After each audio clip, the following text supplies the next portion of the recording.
সবার জন্য খুবই গুরুত্বপূর্ণ আপডেট। যারা বাংলা আবাস যোজনার জন্য আবেদন করেছিল কিংবা যাদের লিস্টে নাম রয়েছে কিংবা যারা নতুনভাবে আবার আবেদন করতে চায়, সবার জন্য গুরুত্বপূর্ণ আপডেট এখন বর্তমানে প্রকাশ করা হয়েছে। এবং প্রথম কিস্তির যে 60,000 টাকা ওইটা কবে নাগাদ আসবে এবং এখন কি বর্তমানে আপডেট দেওয়া হয়েছে এ টু জেড সমস্ত কিছু নিয়ে আজকের ভিডিওটিতে আলোচনা করব। তার জন্য অবশ্যই তোমরা ভিডিওটি না টেনে শেষ পর্যন্ত দেখে নাও। তো সবার প্রথমে বলে দিই, এখানে কিভাবে যে নতুন লিস্ট চেক করতে হবে এই টপিকে অলরেডি আমাদের চ্যানেলে ভিডিও দেওয়া রয়েছে, কিংবা তোমরা চাইলে এই ভিডিওটির নিচে তোমরা লিঙ্ক পেয়ে যাবে, সেখানে ক্লিক করে তোমরা সমস্ত জেলা অনুযায়ী গ্রাম পঞ্চায়েত অনুযায়ী নতুন লিস্ট তোমরা ডাউনলোড করে চেক করবে তোমাদের নামটা এসছে কিনা। এবং এখানে কিন্তু বর্তমানে নতুন উপভোক্তাকে যুক্ত করা হয়েছে, প্রায় 4 লক্ষ উপভোক্তা যুক্ত করা হয়েছে। আগে ছিল 16 লক্ষ উপভোক্তা, মানে যাদের বাড়ির টাকাটা দেওয়া হবে, তার সঙ্গে আবার 4 লক্ষ যুক্ত করে মোট এখনও বর্তমানে 20 লক্ষ উপভোক্তাকে বাড়ি তৈরি করার জন্য প্রথম কিস্তি টাকাটা দেওয়া হবে। ওকে, যার জন্য এ টু জেড সমস্ত কিছু প্রতিবেদন অনুযায়ী বলছি এখন বর্তমানে কি লেটেস্ট আপডেট রয়েছে, কবে থেকে টাকাটা দেওয়া হবে। তো অনস্ক্রিন দেখতে পাচ্ছ আমি কিন্তু একটা প্রতিবেদন ওপেন করে রেখেছি, যেখানে প্রথম বলা হচ্ছে কি, যেখানে বলা হচ্ছে জানুয়ারির শেষেই 16 লক্ষ উপভোক্তাকে বাংলা বাড়ি প্রকল্পের প্রথম কিস্তির টাকা দিতে চলেছে নবান্ন। উপভোক্তার সংখ্যা আরও বাড়তে চলেছে, সব ঠিকঠাক থাকলে বাড়বে প্রায় 4 লক্ষর কাছাকাছি। তাতে এই মাসের শেষেই, মানে এই যে জানুয়ারি মাস চলছে, এই মাসের শেষেই 21টি জেলা 20 লক্ষ প্রান্তিক মানুষের ব্যাঙ্ক অ্যাকাউন্টে প্রথম কিস্তির 60,000 টাকা, ওই টাকাটা কিন্তু পাঠাবে রাজ্য সরকার। এবং এই উপভোক্তা বৃদ্ধির তোড়জোড় নবান্ন ইতিমধ্যে শুরু হয়ে গিয়েছে এবং উপভোক্তাদের অ্যাকাউন্টে এক ক্লিকেই এই টাকা পাঠাবেন মাননীয় মুখ্যমন্ত্রী মমতা বন্দ্যোপাধ্যায়। বেশ কিছু উপভোক্তার হাতে বাড়ি তৈরির শংসাপত্র তুলে দিতে পারেন তিনি।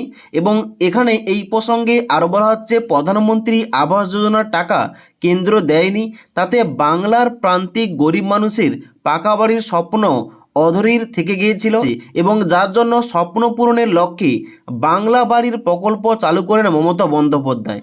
এবং এখানে এক একজন উপভোক্তাকে 60,000 টাকা হিসাবে দুটি কিস্তিতে মোট 1,20,000 টাকা বাড়ি তৈরি করার জন্য দেওয়া হবে। কেন্দ্রীয় সহায়তাপ্রাপ্ত প্রধানমন্ত্রী আবাস যোজনার টাকা পেতে আগে থেকেই 28 লক্ষের তালিকা তৈরি হয়েছিল। সেই তালিকা থেকেই 2024-এর ডিসেম্বরে 12 লক্ষ মানুষকে বাংলা বাড়ির দুটি কিস্তি টাকা দিয়েছিল রাজ্য সরকার। এজন্য সম্পূর্ণ রাজ্যের কোষাগার থেকে খরচ হয় 14 কোটি টাকা। এবং চলতি মাসেও আরও 16 লক্ষ উপভোক্তাকে এই সহায়তা প্রদানের ঘোষণা করেন মাননীয় মুখ্যমন্ত্রী। তবে এই সংক্রান্ত প্রস্তুতির মাঝেই প্রশাসনের নজর পড়ে যে সরাসরি মুখ্যমন্ত্রী হেল্পলাইনে যে মাধ্যমে ফোন করার ব্যাপারটা রয়েছে, ওখানে কিন্তু ফোন করে আবেদন করেছে প্রায় 15 লক্ষর কাছাকাছি উপভোক্তা। এবং তার মধ্যে বাছাই করে, মানে যারা পাওয়ার যোগ্য, বাড়ি পাওয়ার যোগ্য, তাদের মধ্যে আবার নতুন করে এখানে আবেদন জমা নেওয়া হয়েছে 4 লক্ষর কাছাকাছি। এবং যার জন্য কিন্তু আবার নতুন 4 লক্ষ এখানে কিন্তু উপভোক্তাকে টাকাটা দেওয়া হবে এবং এখানে কিন্তু অতিরিক্ত অর্থ বরাদ্দ করা হবে। এবং যার জন্য কিন্তু বলা হচ্ছে যে সংশ্লিষ্ট ফাইল পঞ্চায়েত দপ্তর থেকে অর্থ দপ্তরে পাঠানো হয়েছে এবং সূত্রের খবর যে অর্থ দপ্তর তাতে সিলমোহর দিতে চলেছে।